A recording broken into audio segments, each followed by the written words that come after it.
Doctor Mizanur Rahman আল আজহারি চেনেন না? উনি গতকালকে একটা ফেসবুকে পোস্ট দিয়েছিল যে তারুণ্যের প্রথম ভোট ন্যায় এবং ইনসাফের পক্ষে হোক। আচ্ছা বলেন তো আজহারি ভাই এখানে কি দাড়িপাল্লার কথা বলছে, ধানের শীষের কথা বলছে? কিন্তু দেখলাম এক দলের খুবই মেজাজ খারাপ, যে আজহারি আজাকার হয়ে গেছে, জামাতের পক্ষ নিয়েছে, জামাতের পক্ষে ভোট চেয়েছে। আরে ভাই আজহারি তো দাড়িপাল্লাই ভোট দিতে বলেনি, ধানের শীষের বিরুদ্ধেও বলেনি।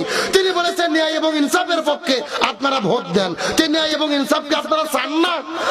আপনাদের বিরোধিতার দ্বারা তো এটাই প্রমাণ হয় যে আপনারা ন্যায় ইনসাফ চান না। কথা বল না, কারণ ন্যায় চাওয়া কি অপরাধ?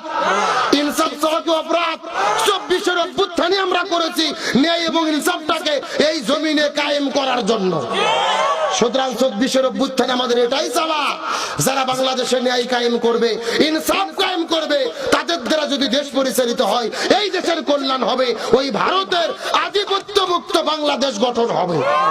সুতরাং বিরোধিতা নয়, আমরা সকলেই দল মতের ঊর্ধ্বে উঠে দেশের জন্য ন্যায় এবং ইনসাফের পক্ষে থাকবো ইনশাআল্লাহ। আর আজহারির বক্তব্য শুনে যাদের শরীরে চুলকানি উঠেছে, আমাদের বগুড়ার একটা কথা আছে, চোরের মন। কথা কোন চোরের মন? সাদাবাজি আপনি করেননি, তো সাদাবাজ করে আপনারা খেপবেন কেন? সন্ত্রাস আপনি করেননি, সন্ত্রাসের কথা বললে খেপবেন কেন? মানুষ খুন করেননি, এই কথা বললে খেপবেন কেন? তার মানে মাথার তলে কেড়ে লাভ দুটে বলতেছে আমি তো কলা খাইনি, তার মানে বোঝা গেল কলা খাওয়ার জম। সুতরাং বুঝতে চাই, ইচ্ছা করে বিরোধিতা করেন না, ন্যায়ের পক্ষে থাকেন, ইনসাফের পক্ষে থাকেন, আল্লাহ সম্মান দান করবে ইনশাআল্লাহ।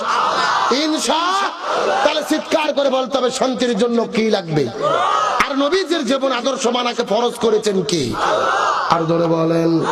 আবার বন্ধুগণ, মুসলমান ভাইরা গভীর মনোযোগ লক্ষ্য করুন, কোন দিকে নজর নাই, কোন দিকে তাকাতাকি নাই। সম্ভব কিছু কথা বলার পরে সামনের দিকে যাওয়ার চেষ্টা করব। আল্লাহ নবীজির জীবন আদর্শ মানা কেন ফরজ করে দিলেন? আমি পুরো কোরআনটাকে গবেষণা করে দেখেছি। আল্লাহ নবীজির জীবন আদর্শ মানা ফরজ করে দিলেন, এর পিছনে অনেকগুলো কারণ রয়েছে। তার ভেতরে প্রধানত কারণ হলো 3টা। জোরে বলেন কয়টা? তার মধ্যে প্রথম নম্বর কারণটা কি? এই সম্পর্কে আল্লাহ তাআলা কোরআনুল কারীমের ভেতরে কত চমৎকার করে বলেন, লাকাদ কানা লাকুম ফি রাসূলিল্লাহি উসওয়াতুন হাসানাহ। সূরা আযাব 21 নম্বর পারার 19 নম্বর পৃষ্ঠার 2 নম্বর লাইন 21 নম্বর আয়াতে কারিমা। তাফসীর ইবনে কাসিরের মধ্য থেকে বলতেছি, আল্লাহ রাব্বুল আলামিন বলেন, এই পৃথিবীর মানুষেরা ভালো করে বোঝার চেষ্টা করো, যদি তোমরা দুনিয়ার মধ্যে শান্তি পেতে চাও, আখিরাতের মধ্যে মুক্তি পেতে চাও, আমি নবীর জীবনের মধ্যে শ্রেষ্ঠ আদর্শ রেখেছি। নবীর আদর্শ ছাড়া অন্য কোন নেতার আদর্শ মানা যাবে? এ গভীর মনোযোগ ভালো করে বোঝার চেষ্টা করেন।